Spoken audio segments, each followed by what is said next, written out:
A good evening, and welcome to the 1984 baseball season. And well, let's find out what happened. January 10th, Luis Aparicio and Don Drysdale and Harmon Killebrew were elected into the Hall of Fame.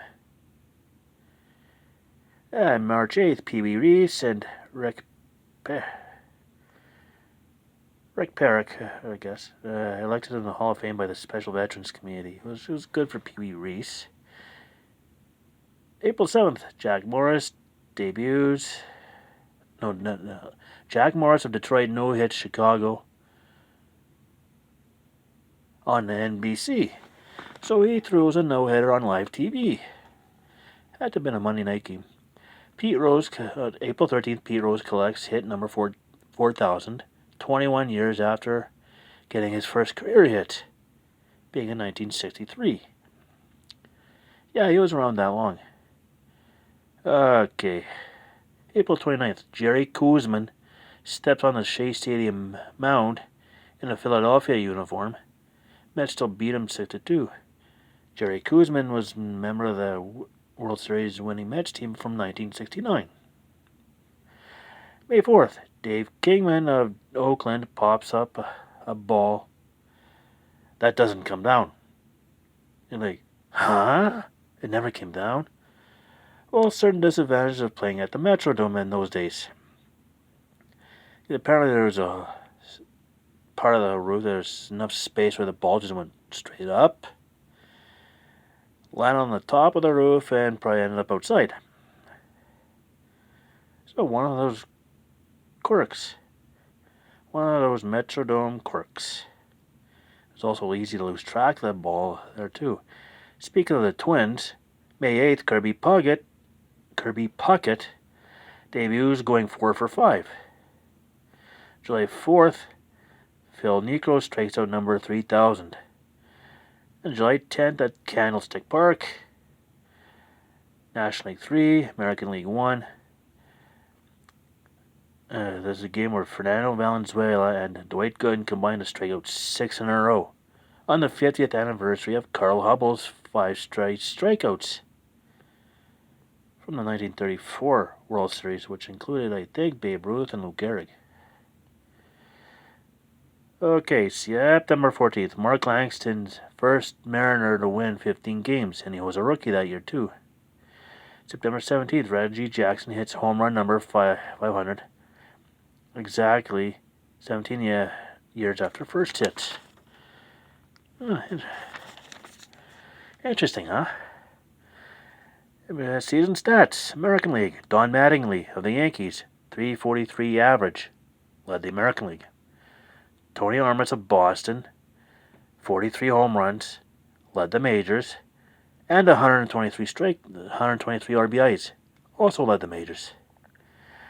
Mike Boddicker of Baltimore, 20 wins, tied for the major league lead, but who with? Hang in there. Mike Boddicker also had a 2.79 ERA, which led the American League. Mark Langston had 204 strikeouts, which led the American League because he was nowhere near the league leader. So anyways, I'll explain that in a minute. National League, Tony Gwynn of San Diego, 351 average, led the majors. Dale Murphy of Atlanta and Mike Schmidt of Philadelphia, 36 home runs, led the National League.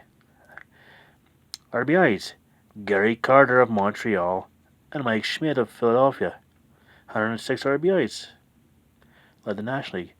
Gary Carter, the kid, one heck of a catcher. Rest in peace to Gary Carter. Wins. We're in pitching now. Joaquin Andujar of St. Louis, 20 wins. Tied Mike Boddicker for the major league lead for wins. Alejandro Pena of Los Angeles at 2.48 ERA, led the majors. Dwight Gooden of the Mets, 276 strikeouts, led the majors. And this shirt I'm wearing here, my dad and stepmom brought back from their vacation. That ended on Mother's Day. That's when they came home. Anyways, back to baseball.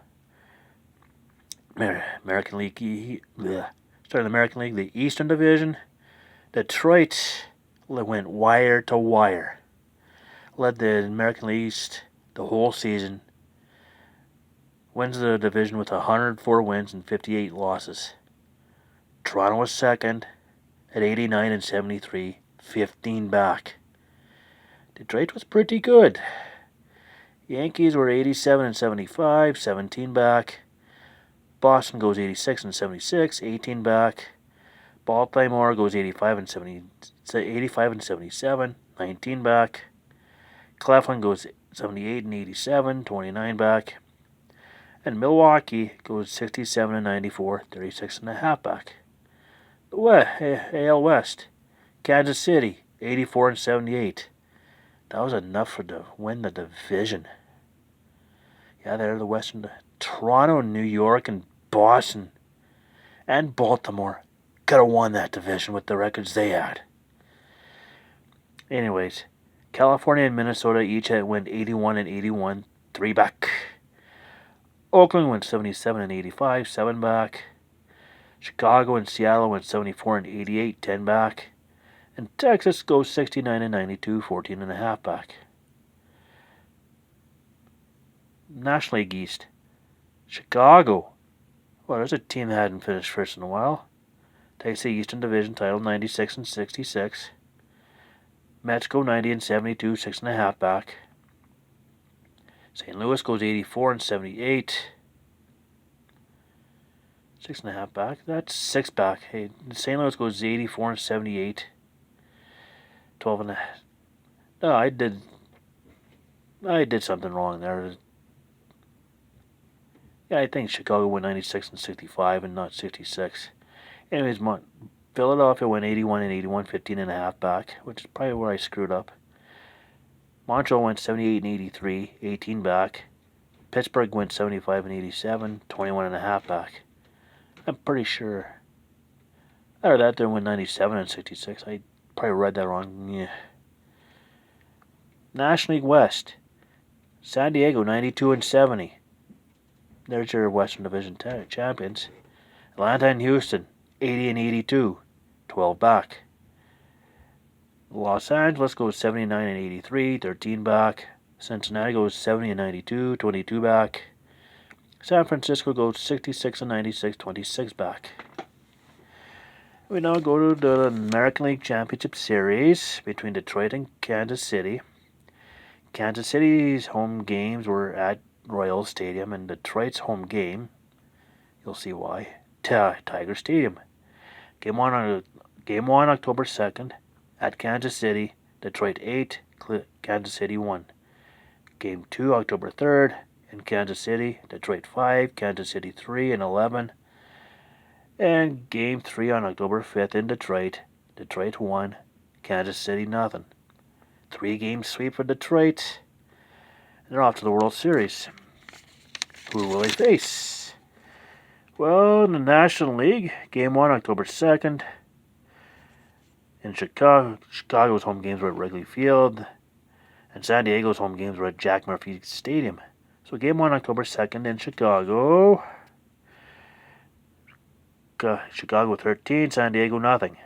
Game 2, October 3rd in Chicago. Chicago 4, San Diego 2. Looking good for Chicago, right? Not so fast. Game 3, October 4th in San Diego. San Diego 7, Chicago 1. Game 4, October 5th in San Diego. San Diego 7, Chicago 5. And Game 5, October 7th in San Diego. San Diego 6, Chicago 3. Come back for the Padres. They're going to the World Series after being down 2-0. Which kind of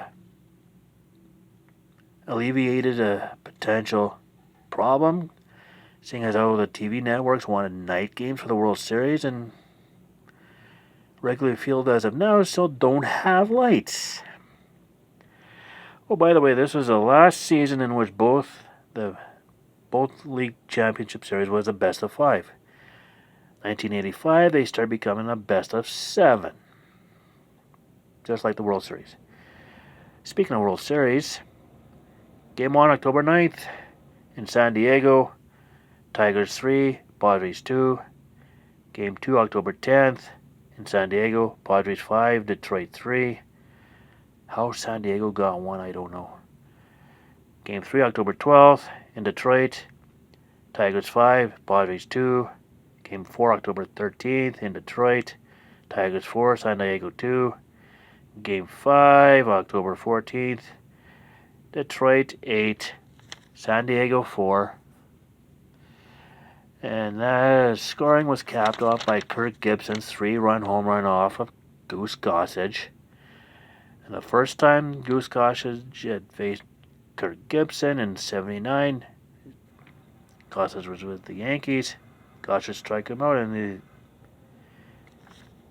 Dick Williams was manager, and he convinced Dick Williams to let him pitch to Kirk Gibson, and they were wanting to walk him on intentionally.